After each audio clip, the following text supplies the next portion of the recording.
Exactly, and that's another hard thing that maybe we could touch on is in business. It's really hard to be because I can definitely see you're a nice guy, a genuine nice guy. So when it comes to business, there's so many times you can't. You got to be a very like this You is it. do. And I did that so many times when I'm like, people will be like, I'd be talking to a wedding client for a month, and they're like, okay, let's do this price. I can't do anymore. Like, we're broke, and we have a kid, and our house payment just came out, and we're really struggling. And I'm just like, you know what? I'll do it. And plus, $400 is more than zero, so I mean, I'll take it. And Fiance's like, babe, you can't do that.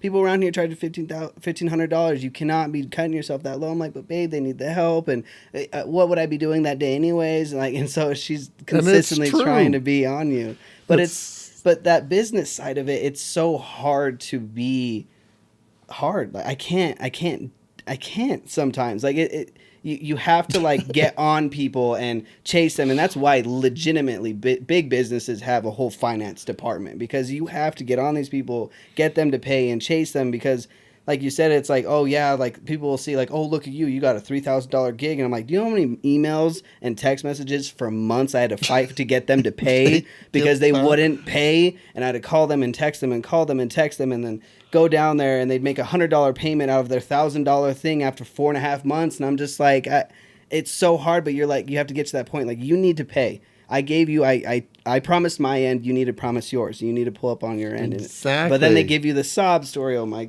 house, my this, and you're just like, it's not really a sob story. People do go through things, but you're stuck in that position. It's like either you're an a-hole for being like, give me your money right now. You owe me. Yeah, you become the bad guy, even though you did your part. Yeah.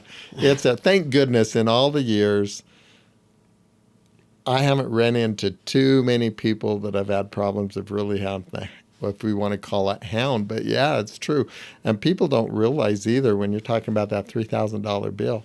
Yeah. What they don't see, it cost me almost $20,000 just to open my door. Yeah. By the time the you overhead. The overhead. By the time you pay your taxes and you pay insurances, and then you have to have insurance to cover you if you make mistakes. Then you have to have insurances if somebody falls on the parking lot. It can go on and on and on, and people haven't a clue the hidden cost before you can even start taking a dollar out of what you just made. So this $1,000, $3,000 job you just did, you're walking away with $200 in your pocket. Yeah, literally. I mean, literally. But people see the $3,000. Yeah, they see the gross profit. They don't see, oh yeah, $10,000 sounds so amazing. Well, guess what? $3,000 straight to the government. You don't even see that money. So it's $7,000 left. Oh, but you had to pay two guys. Okay, let's say $6,000. And then when you mine it all down after the equipment and the expense, like, okay, I walked away with $2,000, but I put in hundreds of hours of work. Oh, and tons. So now it comes down to when you do it by hours, like you made 25 cents. Yeah, I made $3 an hour on this project. Fantastic. They just see the big number, and it's just like when you divide that by how much an hour, I try to be up there. You want to be $30, $40 an hour. Yeah. But on so many projects, like you said, first year of business, I walked away, if not negative, $4 to $5 an hour. And I'm like, this is negative. Yeah, my first year, I honestly made nothing. Yeah, honestly made nothing, and then taking money out of her income.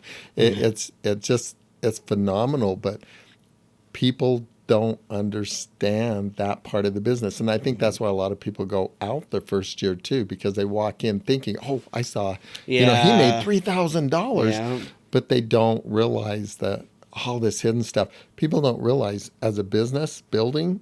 We pay double for our electricity. We pay double for our water. It's not like what you pay at a home. Right. Anything that's business, oh my gosh. Yeah. They just triple. My building to build that thing was $500,000. I don't have a fancy kitchen in it. That's a building, not the land. I don't have a fancy kitchen. I don't have a fancy bedroom. I don't have fancy showers. I don't have all this fancy stuff that you could imagine would be in a $550,000 home. You walk in my shop and all it is walls. That's it. I mean, and the bathroom is definitely a worker's bathroom. Yeah.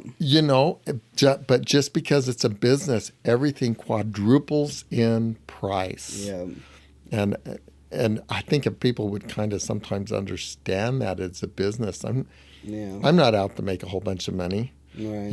And I do have nice stuff, and I like nice things, but my wife and I save up a long time for them. We work hard for Yeah. them.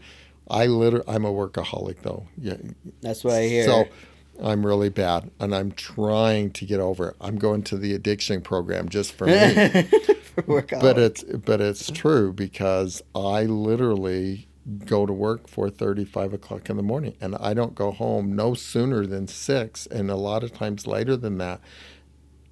And I love it. Yeah. I literally love it. But it's not fair to my wife all the time either to Yeah. be Yeah. gone all the time. But I do. So if you calculate all the hours that I put in versus what this one is, but people only see what's on the outside. They Yeah. don't see your sacrifice and your They really wife's don't. sacrifice.